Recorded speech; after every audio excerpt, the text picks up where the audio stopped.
Bismillahirrahmanirrahim. Assalamualaikum warahmatullahi wabarakatuh. Kami dari mahasiswa Universitas Indonesia Batam. Video ini dibuat untuk menyelesaikan salah satu tugas kelompok di mata kuliah pemasaran internasional dengan dosen pengampu Ibu Rosita Septiani SIP MM. Kami dari kelompok 5 terdiri dari 4 anggota yang masing-masing bekerja sama dalam memenuhi tugas ini.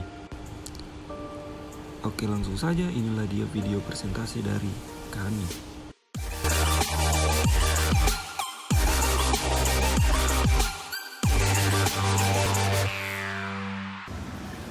Baik, sebelumnya kami akan memperkenalkan kelompok kami terlebih dahulu. Yang pertama ada saya sendiri, Emil Amalfaki, 1810612013008. Selanjutnya Muhammad Yusri, 1810612013009. Yang ketiga ada Meristianti HS, 1810612011311. Dan yang terakhir Mutiara Valentin, 1810612011315. Kami dari kelompok 5 akan membahas tentang komunikasi pemasaran dan periklanan internasional terintegrasi. Komunikasi pemasaran terintegrasi atau Integrated Marketing Communication atau IMC. Dari atas, periklanan, promosi penjualan, pemeran penjualan, penjualan personal, penjualan langsung dan hubungan masyarakat yang dikampanyekan secara luas melalui multimedia seperti televisi, radio, internet, website. Semua alat bantu itu juga merupakan alat bantu untuk memperkuat elemen-elemen bauran promosi dalam rangka mencapai tujuan penjualan produk dan layanan yang sukses. Pada banyak pasar, adanya saluran komunikasi yang menandai dengan konsumen bisa menentukan keputusan memasuki pasar. Misalnya, sebagai besar produsen mainan tidak dapat dipasarkan secara menguntungkan di dalam negeri tanpa mengiklankan kepada anak-anak melalui televisi komersial. Oleh karena itu, pengembangan produk dan jasa harus diinformasikan melalui riset perkenaan dengan persediaan seluruh komunikasi yang ada. Begitu penawaran pasar dikembangkan untuk memenuhi pasar target.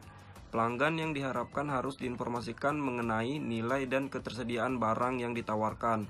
Setiap pasar hanya sesuai untuk saluran komunikasi tertentu atau sebaliknya. Bagi sebagian perusahaan, periklanan dan penjualan personal merupakan komponen utama dalam bauran komunikasi pemasaran. Tujuan sebagai besar perusahaan adalah untuk mewujudkan sinergi dan potensi ketika promosi penjualan. Upaya-upaya hubungan pemasaran serta periklanan digunakan atas persetujuan bersama. Promosi penjualan di pasar internasional. Promosi penjualan merupakan kegiatan pemasaran yang menstimulasi pembeli konsumen dan meningkatkan efektivitas serta kerjasama peritel dan perantara. Promosi penjualan merupakan upaya-upaya jangka pendek yang ditunjukkan pada konsumen atau peritel untuk mencapai tujuan tertentu, seperti produk percobaan untuk konsumen atau pembelian segera. Di pasar, tak kalah konsumen sulit diraih karena keterbatasan media. Persentase anggaran promosi dianggarkan untuk promosi penjualan memang harus ditambah. Beberapa negara yang belum berkembang, promosi penjualan merupakan upaya promosi utama di pinggir kota dan pasar yang sulit diakses. Sebagai daerah Amerika Latin, anggaran iklan penjualan baik untuk Pepsi Cola maupun Coca-Cola dihabiskan pada truk-truk karnaval yang menjadi alat transportasi rutin ke desa-desa terpencil demi mempromosikan produk. Ketika kebutuhan truk karnaval berhenti di sebuah desa, truk tersebut akan menampilkan film atau menyediakan jenis hiburan lain dengan karcis masuk berupa botol yang belum dibuka dari produk yang dibeli peritel lokal. Botol yang belum dibuka tersebut akan diturunkan dan botol yang berisi minuman dingin dan satu kupon lagi untuk satu botol minuman yang kedua.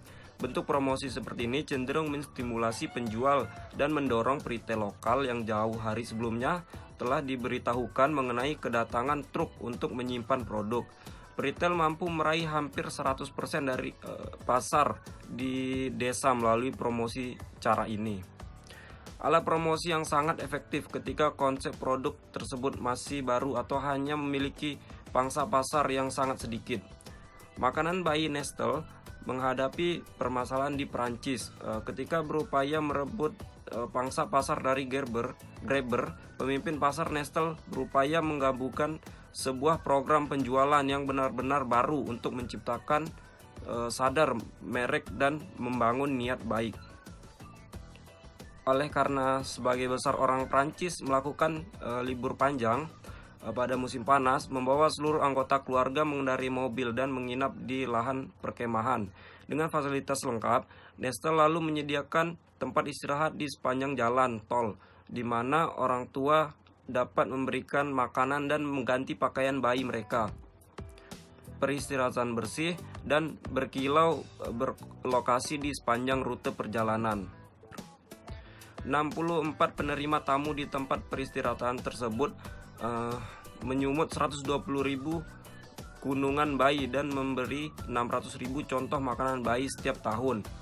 Terdapat pula popok sekali pakai gratis, meja untuk mengganti pakaian bayi, serta satu kursi tinggal khusus tempat duduk bayi saat makan malam. Terakhir, sementara seluruh perusahaan peranti lunak sibuk menghadapi pembajakan pasar laut negeri sebagai kejahatan yang menguras biaya. Sebagian besar perusahaan menyadari bahwa hal tersebut sebenarnya sama saja dengan percobaan produk. Seperti halnya dalam periklanan, kesuksesan sebuah promosi bergantung pada adaptasi lokal. Lebih jauh lagi, penelitian menunjukkan bahwa respon terhadap promosi bervariasi dari segi promosi dan budaya. Hambatan besar diakibatkan hambatan hukuman lokal yang mungkin tidak mengizinkan produk-produk premium maupun pemberian hadiah gratis. Sebagai hukum negara mengatur jumlah diskon yang diberikan peritel. Sebagai lagi masyarakat surat izin untuk seluruh jenis promosi, penjualan dan setidaknya di suatu negara. Tidak ada pesaing yang diizinkan untuk mengeluarkan biaya promosi penjualan lebih dari perusahaan lain yang menjual produk sejenis. Lalu ada hubungan masyarakat internasional, menciptakan hubungan yang baik dengan kalangan pers terkenal dan media lain untuk membantu perusahaan mengomunikasikan pesan kepada publik, pelanggan, masyarakat umum, serta pembuat peraturan di pemerintahan merupakan peranan hubungan masyarakat atau public relation. Pekerjaan ini tidak hanya mendorong wartawan untuk memberitakan hal-hal positif mengenai perusahaan, namun juga rumor-rumor, cerita, atau acara-acara yang bernada miring. Berkaitan dengan acara yang bernada miring, perbedaan antara periklanan dan hubungan masyarakat telah menjadi permasalahan penting bagi Pengadilan Tinggi Amerika Serikat. Nike telah dikritik karena menggunakan pekerja murah dengan beban kerja yang berat di Asia dan merespon kritik tersebut dengan membayar iklan. Pengadilan kemudian memutuskan bahwa kebebasan untuk berbicara tidak termasuk beriklan dan gugatan sipil yang terkait melawan perusahaan karena kesalahan beriklan pun diajukan. Tentu saja dari sudut pandang hubungan masyarakat, Nike nampaknya telah memperburuk keadaan dan memperpanjang masalah dengan naik banding ke pengadilan tinggi. Lalu ada periklanan internasional. Pada masa lambatnya pertumbuhan lingkungan perekonomian global, industri periklanan terus melakukan restrukturisasi substansial yang tidak menyenangkan. Periklanan melalui media massa global merupakan alat utama untuk perubahan budaya yang menerima pengawasan dari berbagai institusi yang berbeda. Bahkan sebagian besar ilmuwan setuju bahwa mayoritas kita hanya baru mulai memahami beberapa permasalahan utama periklanan internasional. Lalu ada fungsi periklanan. Fungsi iklan adalah menginterpretasikan atau menerjemahkan kualitas suatu produk dan jasa dalam bentuk kebutuhan, keinginan, hasrat dan aspirasi, ketertarikan emosi, simbol-simbol, pendekatan persuasif, serta karakteristik komunikasi yang lain. Maka iklan haruslah sesuai dengan norma budaya agar iklan tersebut lebih efektif. Rekonsiliasi antara kampanye periklanan internasional dengan keunikan pasar merupakan tantangan yang dihadapi pemasar internasional. Kerangka dan konsep dasar periklanan internasional pada dasarnya sama dimanapun diterapkan. Ada 7 tahap yang harus diterapkan. Yang pertama, lakukan riset pemasaran. Yang kedua, spesifikasikan tujuan-tujuan komunikasi. Yang ketiga, kembangkan pesan yang paling efektif untuk segmen pasar yang dituju. Keempat, pilih media yang efektif. Yang kelima, buat dan tentukan anggaran. Yang keenam, lakukanlah kampanye. Yang ketujuh, evaluasi kampanye relatif terhadap tujuan yang telah ditentukan sebelumnya. Lalu, ada strategi dan tujuan perusahaan. Tujuan periklanan di seluruh dunia secara substansi sangat bervariasi. Misalnya, para produsen Cina menciptakan merek baru sebagai metode ekspansi ekonomi. Unilever memperkenalkan sebuah perluasan lini produk baru. Sampadov di perusahaan Asia Timur dan perusahaan penerbangan Rusia, Aeroflot mencari cara baru untuk meningkatkan citra kualitasnya. Semua permasalahan pemasaran tersebut membutuhkan riset pemasaran yang hati-hati serta kampanye iklan kreatif di pasar tingkat negara, regional, dan global.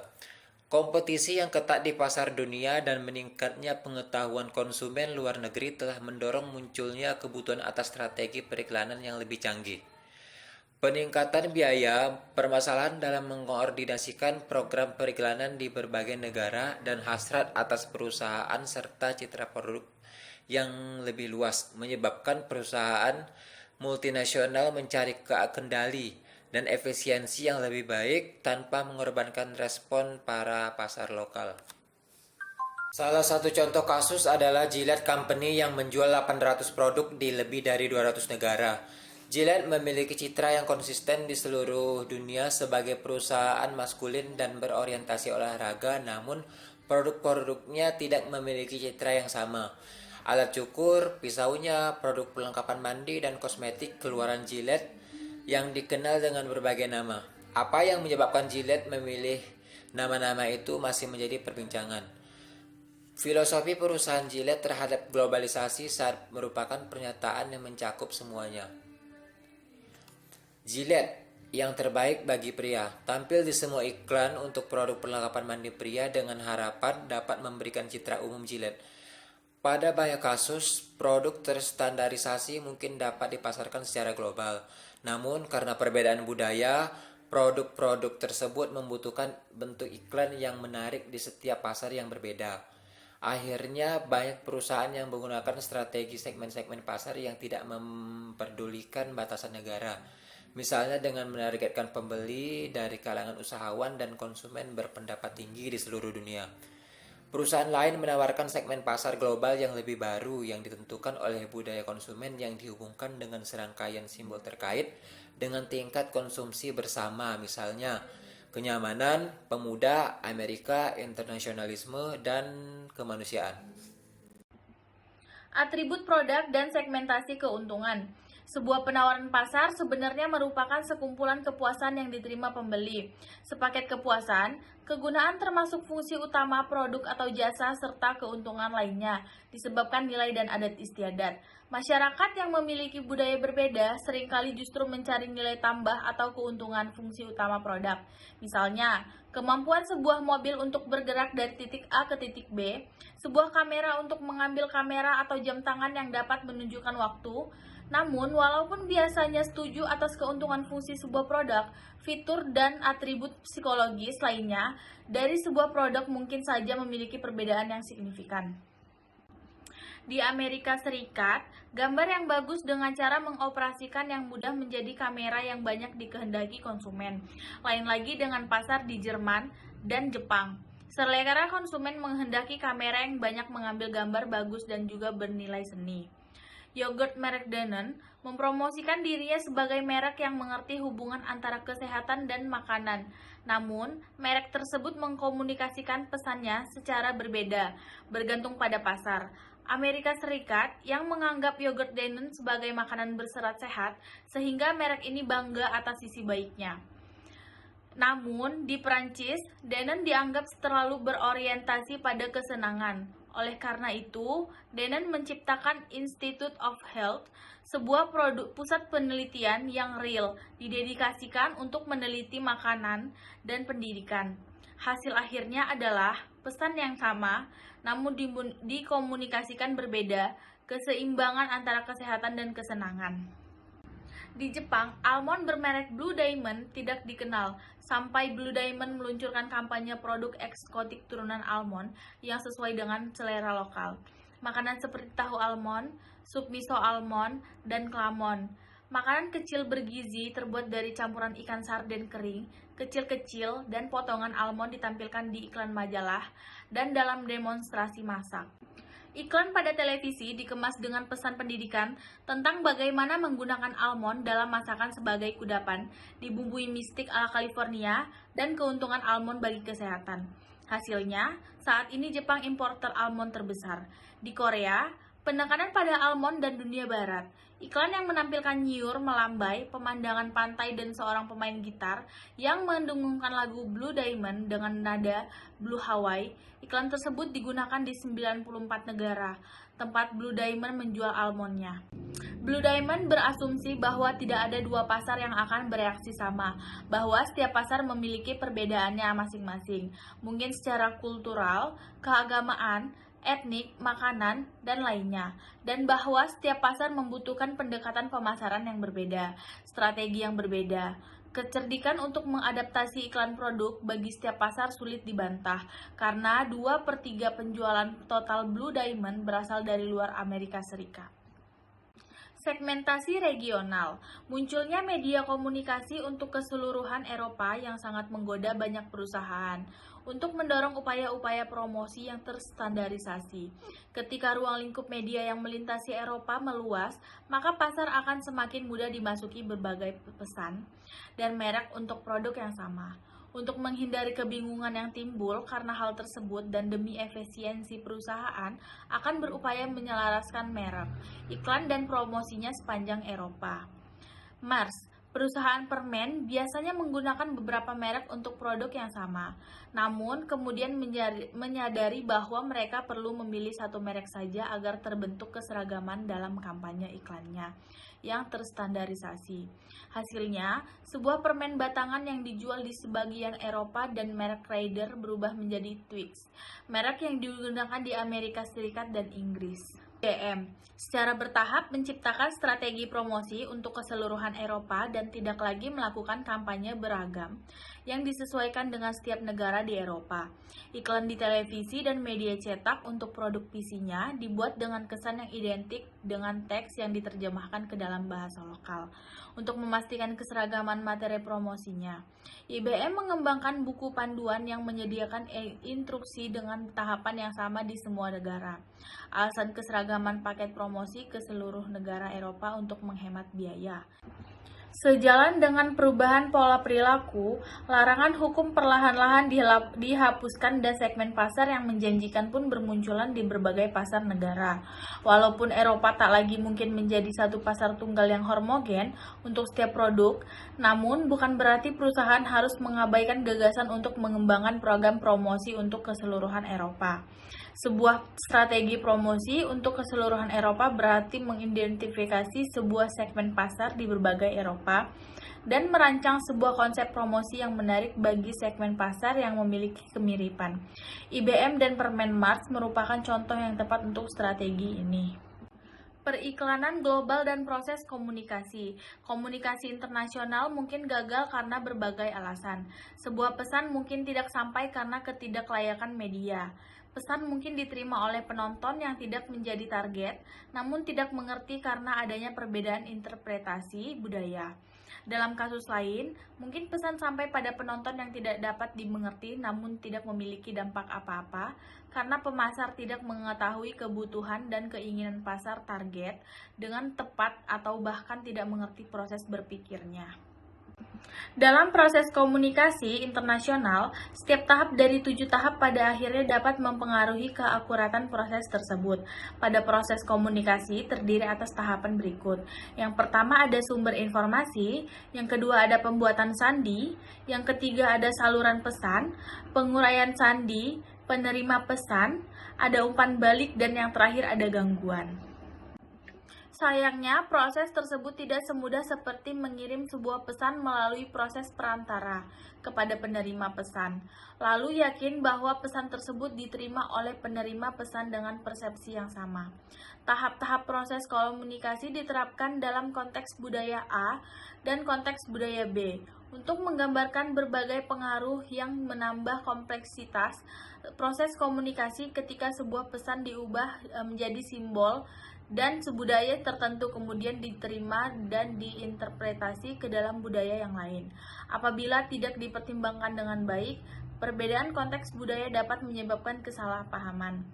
Sebagian besar kesalahan promosi dalam pemasaran internasional terjadi pada salah satu atau beberapa tahap yang mencerminkan pengaruh kultural secara tidak tepat atau kurangnya pengetahuan tentang pasar target itu sendiri. Selain kesalahpahaman dalam 7 tahap proses komunikasi di atas, juga efektivitas proses komunikasi internasional dapat terhalangi adanya gangguan. Gangguan mencakup semua pengaruh eksternal seperti persaingan periklanan, tenaga penjual dari pesaing serta kebingungan. Pada akhirnya penerima pesan yang dapat mengurangi efektivitas komunikasi termasuk gangguan tumpang tindihnya konteks antar budaya. Meningkatnya persaingan internasional ditambah kompleksitas pemasaran internasional menuntut pengiklan internasional berfungsi pada tingkatan kreatif tertinggi. Tugas berkaitan dengan kreativitas bertambah berat dengan adanya hambatan lain pada komunikasi yang efektif, antara lain masalah hukum, bahasa, budaya, media, produksi, serta pertimbangan biaya. Hambatan hukum. Hukum yang mengendalikan iklan perbandingan bervariasi di setiap negara di Eropa. Di Jerman, menggunakan istilah perbandingan dianggap ilegal. Anda bisa dituntut oleh pesaing apabila melakukannya. Belgia dan Luxembourg secara eksplisit melarang iklan perbandingan. Sementara hal tersebut diperbolehkan di Inggris, Irlandia, Spanyol, dan Portugal. Panduan resmi yang mengatur iklan perbandingan memperbolehkan perbandingan implisit yang tidak menyebutkan nama pesaing, namun melarang perbandingan eksplisit yang menyebutkan nama produk saingan. Komisi Eropa telah mengeluarkan beberapa instruksi resmi untuk menyesuaikan hukum yang mengatur periklanan. Namun demikian, anggota komisi diberi kebebasan untuk mengatasi permasalahan yang muncul dalam yurisdiksi mereka. Banyak pihak yang khawatir jika hukum-hukumnya tidak disesuaikan, anggota komisi mungkin saja menghentikan iklan yang dianggap tidak menghormati aturan negaranya. Iklan perbandingan juga diatur dengan ketat di bagian dunia lainnya. Di Asia, iklan yang menunjukkan seekor simpanse memilih Pepsi daripada Cola dilarang untuk disiarkan sebagian televisi satelit. Frase pemimpin Cola hanya diperbolehkan di Filipina. Pengadilan di India memerintahkan Unilever untuk menarik iklannya yang mengeklaim pasta gigi Pepsodent-nya yang baru 102% lebih baik daripada merek nomor 1 di pasar. Sejumlah besar larangan untuk mengiklankan produk tertentu ada di seluruh dunia, termasuk dalam dunia televisi dan internet. Sebagai negara memiliki aturan untuk menarik pajak dari berbagai iklan dalam sejumlah media termasuk internet. Untuk itu, pemasar internasional mesti memahami tata aturan atau hukum yang berlaku secara dunia dan juga hukum perundang-undangan yang berlaku pada negara di mana produk dijual atau membuka cabang perusahaan dimaksud. Pemasar internasional yang tidak memahami aturan atau hukum perdagangan secara cermat akan menuai kerugian bahkan kebangkrutan. Hambatan tata bahasa. Bahasa merupakan salah satu hambatan utama bagi komunikasi efektif melalui periklanan.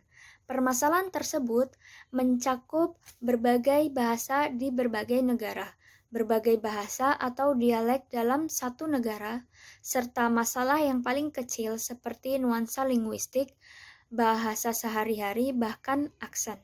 Baru-baru ini, aksen Irlandia terpilih sebagai aksen terseksi di Inggris, dan Irlandia mengalahkan para pesaing antara lain aksen Skotlandia, Wales, Scottish, Brummie, negara-negara barat, serta perlawanan bahasa Inggris ningrat. Bagi banyak negara, bahasa merupakan kebanggaan dan pemeliharaan budaya. Prancis merupakan salah satu contoh terbaik. Bahasa meningkatkan hambatan yang tidak terhingga jumlahnya yang menghalangi efektivitas penerjemahan idiom-idiom sehingga menghambat komunikasi. Abstraksi, kalimat-kalimat pendek, dan kata-kata yang ekonomis merupakan alat efektif bagi pengiklan namun menimbulkan masalah bagi penerjemah. Selain tantangan terjemahan, kemampuan baca tulis yang rendah di banyak negara sangat menghalangi komunikasi dan menuntut lebih banyak kreativitas dan penggunaan media verbal. Banyaknya bahasa yang digunakan yang terdapat dalam suatu negara atau sebuah area periklanan menimbulkan masalah baru bagi pengiklan. Komunikasi periklanan haruslah sempurna, dan perbedaan linguistik di semua tingkat dapat menimbulkan masalah. Pengujian terhadap konsumen di negara yang menjadi target merupakan satu-satunya cara untuk menghindari masalah tersebut. Kesimpulan, komunikasi pemasaran dan periklanan internasional terintegrasi adalah menggabungkan semua elemen komunikasi pemasaran seperti periklanan, promosi penjualan, penjualan langsung, pemasaran langsung, hubungan masyarakat, serta pemasaran via internet menjadi metode pemasaran yang bisa diandalkan di masa lalu, juga pada masa sekarang. Pada masa sekarang contohnya dengan pemanfaatan teknologi informasi. Strategi saat ini umumnya berupaya untuk memadukan strategi pemasaran modern dan tradisional dengan tujuan menciptakan suatu cara yang handal dan efisien untuk menyampaikan merek perusahaan. Efek keseluruhannya yaitu dorongan dalam margin keuntungan perusahaan. Sekian video presentasi dari kami. Jika ada salah-salah kata mohon dimaafkan. Terima kasih. Wassalamualaikum warahmatullahi wabarakatuh.